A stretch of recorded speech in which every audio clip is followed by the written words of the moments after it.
Doctor Marcelo Parrilli está en comunicación telefónica con nosotros. Él es abogado defensor de las víctimas. ¿Cómo le va, doctor Parrilli? Buenas tardes. Hola, buenas tardes. ¿Qué impresión le causó el conocimiento respecto de la habilitación que se le brinde para conducir nuevamente a Sebastián Cabello? Bueno, lamentablemente quienes veníamos siguiendo el expediente veíamos que esto era una posibilidad. Acá se estaba discutiendo una forma de cómputo, una manera de computar el plazo de los 10 años de inhabilitación, es decir, si se computaba desde que la sentencia quedó firme, con lo cual, como hizo el juez de ejecución penal, la pena se hubiera cumplido recién el 14 de noviembre del año 2016, o bien si se computaba, como en definitiva entendió la Sala Tercera de la Cámara de Casación, es decir, a partir de la fecha del auto de procesamiento de Cabello, y entonces la pena estaba cumplida, ¿no? Sí. Yo creo que lo que sí se plantea son dos cosas. En primer lugar, el hecho de que las penas de inhabilitación tendrían que ser superiores a los 10 años, y el hecho de que durante el periodo de inhabilitación tendría que haber políticas públicas destinadas a resocializar a la persona que cometió un hecho como este, básicamente vinculadas a educación vial, ¿no es cierto?, y al arte de conducir, porque lamentablemente lo único que se ha logrado es una inhabilitación, y ahora Cabello vuelve a manejar probablemente con las mismas pautas con que lo hacía en 1999, ¿no? Claro, y recordemos que en el 2010 pudo sacar un carnet para conducir en Malvinas Argentinas, que tomó Estado Público en su momento. ¿Esto no entra en consideración respecto a la cantidad de años por los cuales está inhabilitado para volver a habilitarlo? Y bueno, teniendo en cuenta también lo que usted marca como diferencia, ¿no es cierto?, cuando la sentencia está firme, que si no iba a ser en el 2016 o ahora, pero igual eran 10 años. Bueno, eso marca que efectivamente no existe en ningún país, en nuestro país, ningún tipo de centralización en cuanto a las inhabilitaciones. Recién ahora se está avanzando, y fundamentalmente a partir de la tarea de los padres de la tragedia del Colegio Ecos, en una suerte de registro nacional que permita que una persona que está inhabilitada no pueda conseguir un registro en otro distrito. A veces está inhabilitada en Capital y puede conseguir un registro en la provincia de Buenos Aires, ¿no es cierto? Ese Sí. es el primer punto. El segundo punto, sí que creo que más allá de la habilitación o inhabilitación judicial para manejar, tiene que haber un criterio especial por parte de las autoridades municipales o las encargadas de pedir los registros habilitantes en el caso de Cabello. Me parece que es una persona que tiene características ya diferentes, o antecedentes obviamente diferentes a los de cualquier otro conductor, ¿no? Claro, desde ya el registro único en ese sentido ha sido un avance respecto de la centralización de datos, que sí es importante, pero que también tiene que, digamos, ponerse en práctica en el momento en que existen instancias judiciales de inhabilitación como estas. Pero él ahora vive en Brasil y tengo entendido que los familiares de las víctimas lo que están pidiendo a las autoridades brasileñas, y no sé cómo lo están haciendo, no sé si es a través suyo, doctor Parrilli, es que no le permitan manejar allí. Si esto es así, que me lo confirme, y si lo es, si es factible.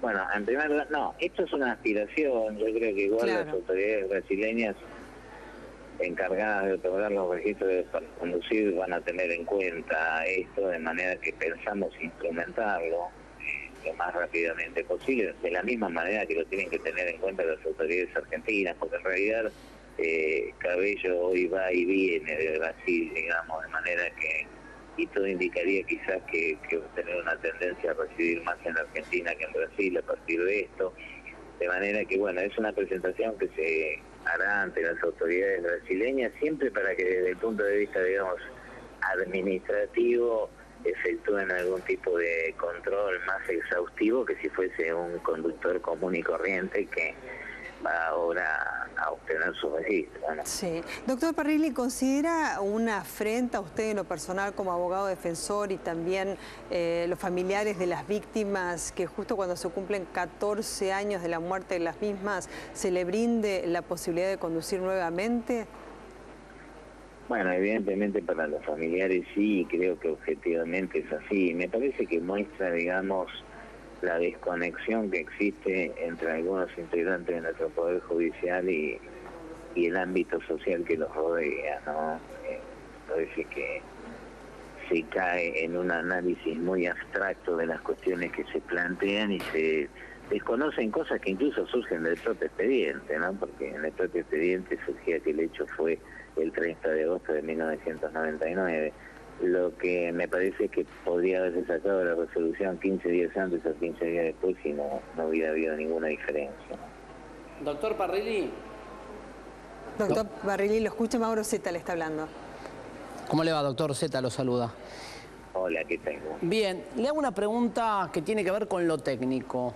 Desde lo legal, desde lo técnico, ¿hay algún error de procedimiento en esta finalización de la inhabilitación para conducir o es discutible?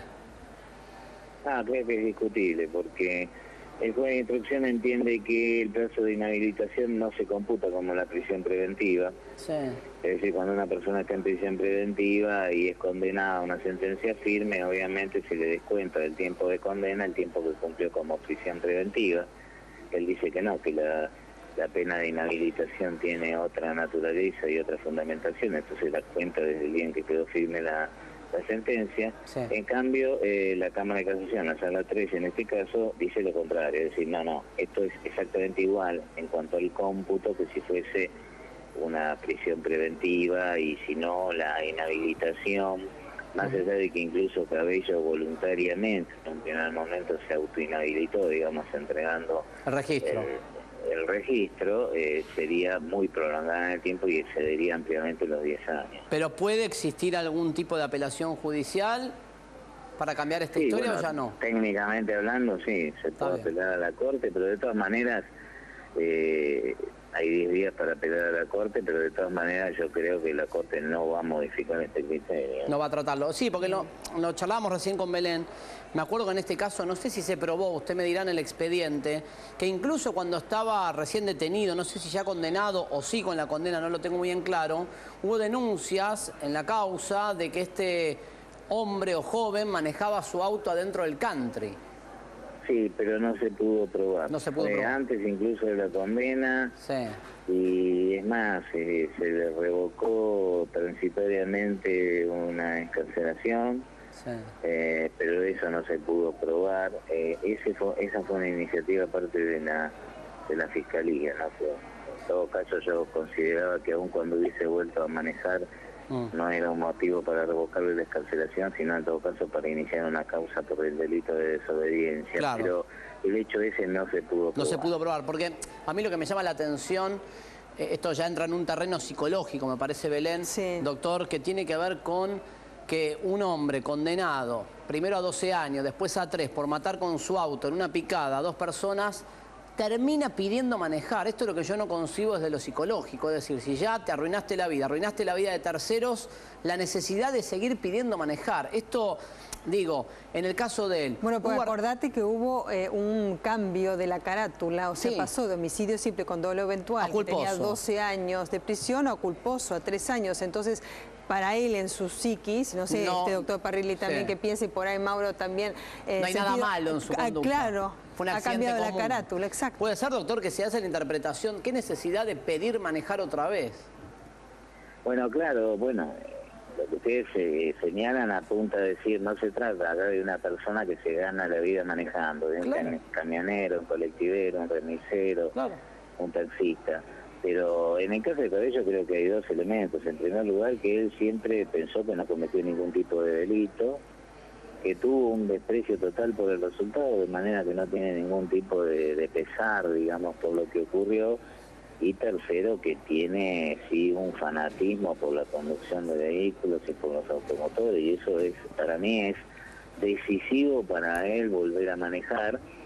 Y lamentablemente la ausencia de políticas públicas que aprovechen de alguna manera para la persona que ha sido inhabilitada y para la sociedad el tiempo de la inhabilitación, es decir, cursos de educación vial, cursos de conducción, etcétera, no se lo dan, De manera que todo indicaría que va a volver a manejar en las mismas condiciones que en 1999. Claro, es interesante a lo que apuntaba Mauro Zeta, ¿no es cierto? Un poco la estructura psicológica, le voy a preguntar por las pericias que se le practicaron a Sebastián Cabello en este sentido. Porque usted decía, doctor Parrilli, que es verdad, él no se dedica, digamos, a conducir vehículos, no vive de eso, no es su profesión, digamos, pero sí se dedicaba a correr picadas, con lo cual para él correr a alta velocidad en este sentido era, por un lado, transgredir normas y tener una adrenalina impresionante en lo que se refería a conducir un vehículo en particular, ¿no? Pero por otra parte, podría ser que una persona que derivada de esa conducta mata a dos personas, quizás ni siquiera quiera seguir conduciendo, pero él sí quiere, y usted dice que de la manera irresponsable como lo hacía con anterioridad. Las pericias que marcaron respecto de Cabello. No, las pericias, en primer lugar hay que tener en cuenta que las pericias psicológicas que se realizan en este tipo de causa penal son absolutamente elementales, ¿no es cierto? Apuntan a la ubicación de la persona en el tiempo y en el espacio. Ah, del momento del hecho, claro. ¿No se le hace una pericia más compleja como si fuera imputado un homicidio doloso? No, en absoluto. Nada. En absoluto. Simplemente por la calificación. Pero incluso en el caso del homicidio doloso, por la calificación, la pericia es absolutamente precaria. Lo que se trata de determinar es que la persona es imputable, nada más que eso, pero no se hace ningún tipo de estudio con relación particular al hecho. Ahora, sí existe la posibilidad, más allá de que judicialmente se le dé por cumplida la pena de inhabilitación, que las autoridades administrativas encargadas de pedir la licencia de conducir se la nieguen, ¿no? Porque ¿eso puede pasar? Me parece que, y yo creo que yo, por ejemplo, no se lo daría si fuera autoridad de aplicación, porque creo que va por en materia de conducción que no me dan la garantía, seguridad a mí de que yo lo pueda habilitar a esta persona a manejar. Está bien lo que usted plantea, es un punto que no habíamos pensado, por lo menos yo no lo había pensado. Esto va por cuerda separado, un tema es la causa judicial. Claro, a ver, el escenario, Parrilli. Claro, un escenario posible. Vuelve a la Argentina, creo que está en Brasil, ¿sí? Por lo que dicen. Vuelve a la Argentina. ¿Cómo? Va y viene. Va y viene, bueno. Viene de Brasil a la Argentina, ¿no? Bien, vuelve a la Argentina. Incluso todavía tiene un juicio contra la compañía aseguradora. Por eso. Por el hecho de manera que, digamos, tiene un pie en cada lado y yo creo que va a tratar de intentar manejar en los dos lugares. A eso quería llegar. Supongamos un escenario, Parrilli vuelve a la Argentina en una de las tantas veces que vuelve, ya tiene el fallo a favor que le permite manejar. Se presenta en un municipio determinado, un ejemplo, o en la Ciudad de Buenos Aires, o en un municipio, como hizo ya en 2010, y ahí usted dice que queda a criterio de cada jefe de vial de cada municipio decirle te lo doy o no te lo doy. Sí, me parece que en todo caso él tendrá que promover después acciones judiciales, peticionando o impugnando la negación, pero yo creo que... Porque está la pena cumplida. Y está el registro único ahora, del Ministerio del Interior. Sí. Ahora está el registro único, pero claro, le preguntaba antes también al doctor Parrilli, Mauro, y en base a lo que estás preguntando, cuando se le dio en 2010 el carnet de conducir en Malvinas Argentinas, esto ni siquiera ahora influye en la determinación, en el cómputo de los 10 años para habilitarlo nuevamente. Para el criterio de la Cámara estaba vencido en 2010. Teóricamente en el 2010 se lo dieron porque no se enteraron quién era Sebastián Cabello, digamos, la explicación fue después que hubo una confusión en el número de documentos, etcétera. Hoy por hoy, si yo tengo que otorgar un registro de conducir a Sebastián Cabello, pienso, si mañana mata a alguna persona, cae en mi gobierno municipal, etcétera, entonces no se lo doy, digo. Pero insisto, ahora hay un registro único que antes no había, con centralización de datos. Esto salió hace poco por parte del Ministerio del Interior.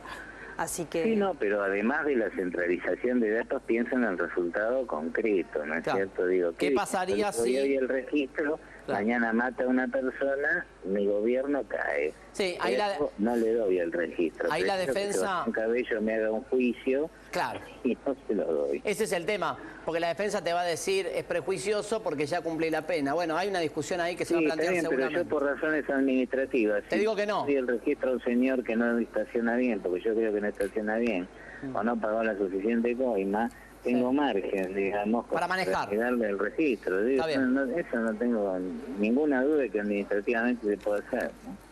Bien, bien. No, está bien. Vamos a ver cómo sigue la historia. A mí me sorprende usted durante todo el proceso penal, llevamos 14 años con esta historia. ¿En algún momento notó arrepentimiento por parte de él? No, en absoluto. Nada. Sebastián Cabello está absolutamente convencido de que actuó de manera totalmente correcta, ¿no? Él está convencido de que fue un accidente. Su gran preocupación de este hecho creo que fue, lamentablemente para él, la destrucción del auto. Claro, él nunca se arrepintió ni tampoco pidió perdón en absoluto, sino que siempre justificó su accionar. Es necesario, digo, pero de todas maneras, sí, como análisis, desde el punto de vista analítico, no lo analizo desde el punto de vista social. De valor o de valor moral, pero digo, nunca jamás demostró ningún tipo de... Es decir, no tiene conciencia de lo que hizo, o la conciencia que tiene de lo que hizo es que lo que hizo estuvo bien, digamos. ¿Que la culpa fue del otro, doctor, se va a plantear? La culpa fue de él y sí, la defensa rozó eso, es decir, era un vehículo, el de Celia González Carman, demasiado lento, demasiado viejo. Si el tanque no hubiese estado ubicado en la zona posterior, el impacto no hubiese causado el estallido del vehículo y el incendio. Qué bárbaro. Bueno. Claro, pues uno dice no tiene conciencia de lo que hizo, parece que uno está marcando una inimputabilidad y de hecho es totalmente imputable y eso también lo determinó la justicia. Como algo disvalioso. Claro, por eso ahí vamos a los valores. Lamentablemente esta mujer circulaba despacio por ahí y bueno... Sí, pero él estaba corriendo una picada, él estaba violando normas. No sí, digamos, él venía a 190 kilómetros por hora, digo, porque también me van a decir la picada no estaba aprobada. La verdad, a mí en el expediente nunca me importó mucho probar la picada, porque usted puede venir en una picada a 100. Acá, él, digamos, si no venía en una picada o si venía no me interesa. El punto es que venía a 190 kilómetros por hora, ¿no? Claro. Sí, hay un informe que estaba mirando, a ver, corríjame, doctor, que dice que al momento del impacto iba a 137,65 kilómetros horarios. No, después de la frenada. Después de la frenada, y que el choque, provoca que el auto de las víctimas se desplace 92 metros hacia adelante, casi una cuadra, ¿es así? Casi una cuadra, claro. Sí. Qué bárbaro.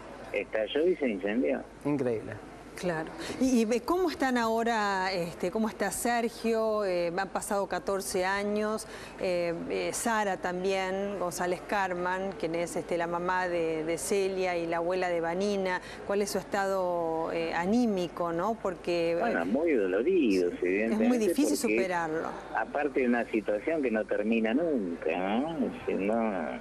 No termina nunca y cuando ya se piensa que a lo mejor está terminado, aparece un nuevo golpe, ¿no? Como este es ahora para eso. Sí, ¿se puede pelear algo más desde el punto de vista judicial? Se puede pelear este tipo de cómputo, pero... El que usted dice para que se lo habilite a partir del 2016. Claro, exactamente. Pero de todas maneras creo que hay que pelear socialmente lo otro, es decir, que el Estado se haga cargo de políticas públicas en este tipo de casos. No basta con inhabilitar a una persona. Y después creo, sí, lo otro, es decir, a ver quién es el titular de un registro que hoy le otorga el registro a Sebastián Cabello, ¿no? Cuando se refiere a trazado de políticas públicas, ¿en qué debiesen esforzarse más las mismas de parte del Estado? Bueno, en el caso de una sanción específica a una persona, creo que tiene que recibir cursos, que tiene que tomar conciencia de los daños que se causan con los automotores, sean o no armas. Yo no creo que un auto sea un arma. Para mí un auto es un auto y un arma es un arma, pero que hay que actuar sobre la persona. Después, en materia de política pública general y preventiva, todo lo que esté vinculado con la circulación vial, las medidas de prevención, el respeto a las señales, el conocimiento de las señales, la no venta de alcohol, cómo se deben trasladar los menores, las velocidades máximas y mínimas. Sí. Es muy complejo. Todos cometemos todos los días una enorme cantidad de infracciones de tránsito que, como no son detectadas, no son nada, y como no se produce el resultado, tampoco son homicidios culposos o lesiones culposas, pero la mayor parte de la gente comete infracciones, ¿no? Y doctor Parrilli, usted ha podido ver a Sebastián Cabello, ¿no es cierto?, en el marco del juicio y demás, a sus familiares, y quisiera conocer su impresión también respecto de ese contacto, al menos personal, visual. No, bueno, lo que dije antes es un grupo de personas que un poco se preguntaban por qué estaban ahí, ¿no? Sí.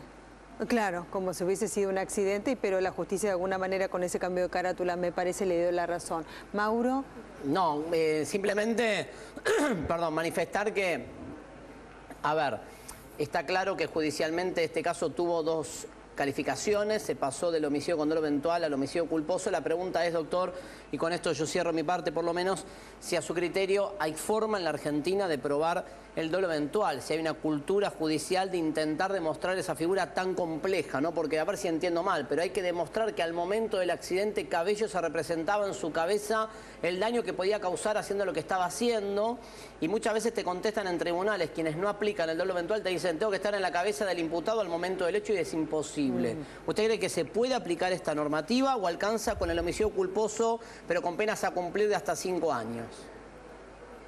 No, la figura del dolo eventual es muy compleja. Es compleja. Es una figura, de hecho, el dolo eventual no existe. No existe, es una construcción jurídica. Si a mí me condenan una persona que yo defiendo por dolo eventual, planteo la inconstitucionalidad de la condena, porque en el Código Penal existe la culpa con representación y el dolo. Es cierto. El dolo eventual es un invento de la construcción y la doctrina. Sí. De manera que es muy difícil. Se puede inferir por circunstancias objetivas, pero hay que ponerse en la cabeza efectivamente de la persona que comete el ilícito. Por eso toda condena a un homicidio doloso por dolo eventual o a cualquier delito doloso por dolo eventual es siempre muy, pero muy discutible. Doctor Marcelo Parrilli, le agradecemos muchísimo con Mauro Zeta esta comunicación telefónica con C5N, ha sido usted muy amable. Ustedes, ¿eh? No, y nuestros cariños a los familiares de las víctimas desde ya.